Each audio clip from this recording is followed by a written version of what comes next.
स्वागत है दोस्तों आप सभी का APS strategy official YouTube channel पे। सभी दोस्तों को जय हिंद, वंदे मातरम। दोस्तों बहुत सारे बच्चों का कमेंट आ रहा था कि सर जो CISF head constable ASI 540 post की वैकेंसी है, उसका जो हाइट के अकॉर्डिंग वजन कितना होना चाहिए, ऐसे बहुत सारे बच्चे कमेंट कर रहे थे कि सर मेरा हाइट 170 है, मेरा वजन कितना होना चाहिए, मेरा हाइट 165 है, कितना वजन होना चाहिए, मेरा हाइट 180 है, मेरा वजन कितना होना चाहिए। तो दोस्तों आज की इस वीडियो में आप सभी को बिल्कुल कंप्लीट जानकारी स्टेप बाय स्टेप बताने वाले हैं कि सीआईएसएफ हेड कांस्टेबल एसआई में हाइट के अकॉर्डिंग आप सभी का वजन कितना होना चाहिए। अगर आप सभी का उतना वजन आ रहा है तो आप उसको आपके लिए बहुत बढ़िया है। अगर आपका वजन कम या अधिक है तो उस कंडीशन में आपके साथ क्या होगा कि आपको फिजिकल से बाहर कर दिया जाएगा या फिजिकल में पास कर दिया जाएगा। आज की इस वीडियो में आप सभी को बिल्कुल कंप्लीट जानकारी स्टेप बाय स्टेप बताने वाले हैं। और दोस्तों साथ में आप सभी को डॉक्यूमेंट वेरिफिकेशन के बारे में बताने वाले हैं, क्योंकि दोस्तों क्या होता है कि फिजिकल के एडमिट कराने के बाद बहुत सारे बच्चे अपने डॉक्यूमेंट नहीं बनवा पाते हैं, जिस वजह से उनके फिजिकल से बाहर कर दिया जाता है। तो दोस्तों मैं आपको जो भी डॉक्यूमेंट बताने वाला हूँ, ये सभी डॉक्यूमेंट आप बनवा कर तैयार रखो, क्योंकि दोस्तों फिजिकल के समय आपको कोई भी समय नहीं दिया जाएगा। डॉक्यूमेंट वेरिफिकेशन के बाद आपको फिर से वहाँ से बाहर कर दिया जाएगा अगर आपके पास कोई डॉक्यूमेंट मिस हो जाता है। तो मैं आपको जितने भी डॉक्यूमेंट बताऊंगा ये सभी डॉक्यूमेंट आप बनवा लेना। चलिए वीडियो को कंटिन्यू करते हैं। लेकिन दोस्तों उससे पहले एक छोटी सी रिक्वेस्ट है, अगर आप चैनल पर नए हैं तो प्लीज चैनल को सब्सक्राइब कर ले। जो नीचे रेड कलर का बटन है उस पर क्लिक करके चैनल को सब्सक्राइब कर ले, ताकि साइड में एक बेल का आइकन है उसे बजा ले, ताकि आपको जितने भी अपडेट हो सीआईएसएफ का सभी अपडेट आपको पल पल मिलता रहे। जी हाँ दोस्तों, जो बहुत सारे बच्चे वीडियो को देख लेते हैं लेकिन दोस्तों शेयर नहीं करते हैं, तो दोस्तों प्लीज़ रिक्वेस्ट आप इस वीडियो को शेयर कर दो। अगर आप इस वीडियो को अधिक से अधिक शेयर करते हो तो इससे मोटिवेशन मिलता है और आप सभी के इस तरीके से मैं सोचता हूँ कि जो भी अपडेट हो आप सभी के लिए अपडेट लाया जाए। तो चलिए वीडियो को शेयर कर देना। चलिए वीडियो को कंटिन्यू करते हैं। तो दोस्तों जैसे कि आप स्क्रीन पर देख पा रहे हो, मैंने यहाँ पे एक पीडीएफ का स्क्रीनशॉट लिया है ताकि मैं आप सभी को अच्छे से समझा सकूं कि हाइट के अकॉर्डिंग आप सभी का कितना वजन होना चाहिए। और बहुत सारे बच्चे इस पे कमेंट मत करना आप, क्योंकि अब मैंने यहाँ पे बीएसएफ हेड कांस्टेबल एएसआई लिखा है।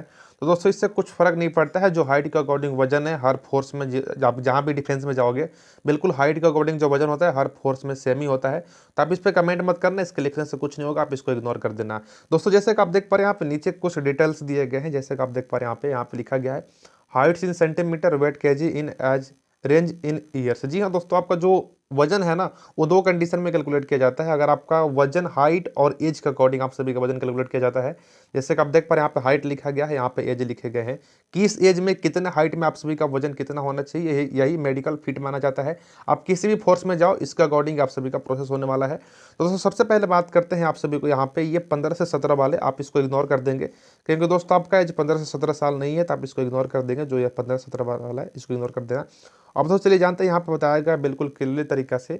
अगर आपका हाइट, आप ध्यान से समझना दोस्तों, यहाँ पे एज दिए गए हैं कितने एज के बीच में आपका कितना वजन होना चाहिए, और यहाँ पे आप सभी का हाइट दिए गए हैं। तो सबसे पहले दोस्तों अगर आपका हाइट 166 से 171 के बीच में है और आपका एज 18 से 22 साल के बीच में है, तो जो आपका वजन होना चाहिए वो 56 से 59 केजी होना चाहिए। अगर आपका एज 23 से 27 साल के बीच में है तो जो आपका वजन है 60 से 64 केजी होना चाहिए। अगर आपका एज 28 से 32 साल के बीच में है तो जो आपका वजन है 63 से 66 केजी होना चाहिए। उसके बाद दोस्तों बात करें, अगर आपका हाइट 172 से 178 सेंटीमीटर है और आपका एज 18 से 22 के बीच में है तो जो आपकी वजन है 59 से 63 केजी होनी चाहिए। अगर आपका एज 23 से 27 साल के बीच में है तो जो आपका वजन है 64 से 59 केजी होना चाहिए। अगर आपका एज 28 से 32 साल के बीच में है तो जो आपका वजन है 67 से 71 केजी होना चाहिए। आप इस बात को ध्यान रखेंगे। अगर आपका हाइट 179 से 183 सेंटीमीटर है, 179 से 183 सेंटीमीटर है, तो आपका जो वजन है, अगर आपका एज 18 से 22 साल है तो आपका जो वजन है 64 से 66 केजी होना चाहिए। बात फिर से ध्यान समझेंगे आप। अगर आपका हाइट 179 से 183 है तो अगर आपका एज 18 से 22 साल के बीच में तो आपका वजन है 64 से 66 केजी होना चाहिए। 23 से 27 साल के बीच में तो आपका जो वजन है 69 से 72 केजी होना चाहिए। अगर आपका एज 28 से 32 साल के बीच तो आपका जो वजन है 72 से 74 केजी होना चाहिए। अगर आपका हाइट 184 से 185 सेंटीमीटर के बीच में है और आपका एज 18 से 22 साल के बीच में है तो जो आपका वजन है 67 से 68 होना चाहिए। अगर आपका एज 23 से 27 साल के बीच में है तो जो आपका वजन है 73 से 74 केजी होना चाहिए। अगर आपका एज 28 से 32 साल के बीच में तो आपका जो वजन है 75 केजी होना चाहिए। तो दोस्तों इसके अकॉर्डिंग यहाँ पे आप सभी के वजन दिए गए हैं एज और हाइट के अकॉर्डिंग। तो आप इसका स्क्रीनशॉट ले सकते हैं, आप इसका स्क्रीनशॉट ले सकते हैं यहाँ से और बिल्कुल आराम से अपने देख सकते हैं। मैंने देखना बता दिया किस तरीके से आपको एज देखना है, वजन देखना है। तो अब इसका स्क्रीनशॉट लेकर आपके सामने जो भी हाइट हो उसके सामने आप एज के अकॉर्डिंग आप इस तरीके से देख सकते हैं कि आपके हाइट के अकॉर्डिंग आपका वजन और एज के अकॉर्डिंग आपका वजन कितना होना चाहिए। इसका आप स्क्रीनशॉट ले सकते हो, उसका दोस्तों आप बिल्कुल आराम से देख सकते हैं। अब दोस्तों चलिए जानते हैं मोस्ट इंपॉर्टेंट डॉक्यूमेंट कौन कौन से, फिजिकल के समय आपको कौन कौन से डॉक्यूमेंट ले जाने हैं।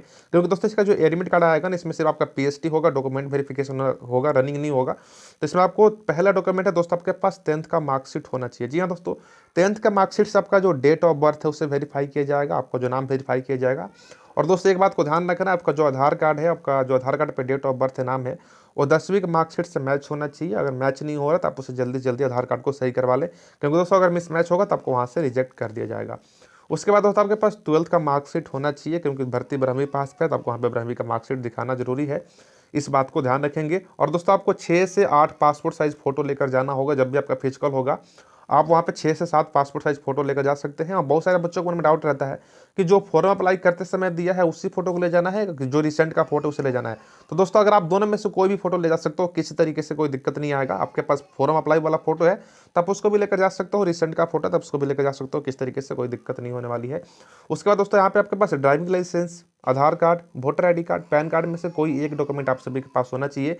क्योंकि जब आप सभी का एंट्री होगा ना ग्राउंड में, वहाँ पे आपके पास कोई आइडेंटिफिकेशन के लिए कुछ ना कुछ होनी चाहिए। आपको एडमिट कार्ड के साथ driving licence, Aadhaar card, voter ID card, PAN card में से कोई ना कोई एक डॉक्यूमेंट होना चाहिए। अगर आपके पास ये सभी डॉक्यूमेंट है तो आप सभी लेकर जा सकते हैं। अगर आपके पास ये सभी नहीं है तो इनमें से कुछ ना कुछ आपके पास होना चाहिए।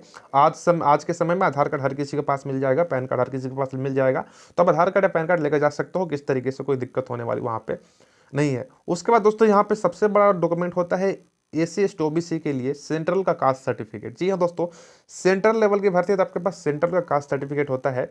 और इसमें दो कैटेगरी होते हैं, एक होता है नॉन क्रीमी लेयर सर्टिफिकेट होता है और एक होता है क्रीमी लेयर सर्टिफिकेट।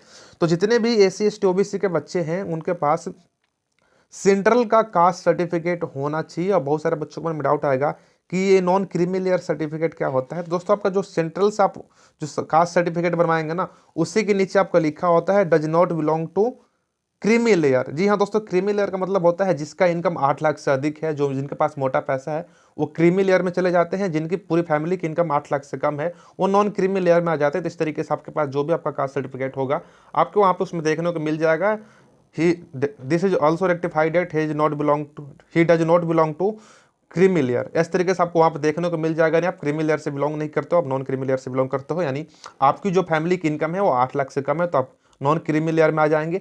अगर आपकी फैमिली की इनकम 8 लाख से अधिक है तो आप क्रीमी लेयर में चले जाएंगे। तो ऐसा कोई बच्चा नहीं है, जितने भी बच्चे आएंगे उनके सब पे लिखा होता है नॉन क्रीमी लेयर। तो आप उस तरीके से ध्यान रखेंगे और इस बात को ध्यान रखेंगे आपके पास सेंट्रल का ही कास्ट सर्टिफिकेट होना चाहिए एस एस टी ओबीसी के लिए। इस बात को ध्यान रखेंगे, आपको नहीं होगा तो वहाँ से आपको बाहर कर दिया जाएगा। उसके बाद दोस्तों आपके पास एक नया कैटेगरी है EWS, economic vehicle section general में एक कैटेगरी बनाया गया है जिसमें 10% का आरक्षण दिया गया है जनरल वालों के लिए।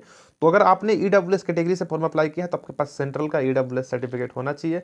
फॉर्मेट कोई भी हो, किस तरीके से कोई फर्क नहीं पड़ेगा, बस हाँ समझने में आना चाहिए कि आपने उस पर क्या लिखा है और उस पर जो लिखा गया क्या लिखा गया। फॉर्मेट किसी फॉर्मेट में आप बनवा सकते हैं।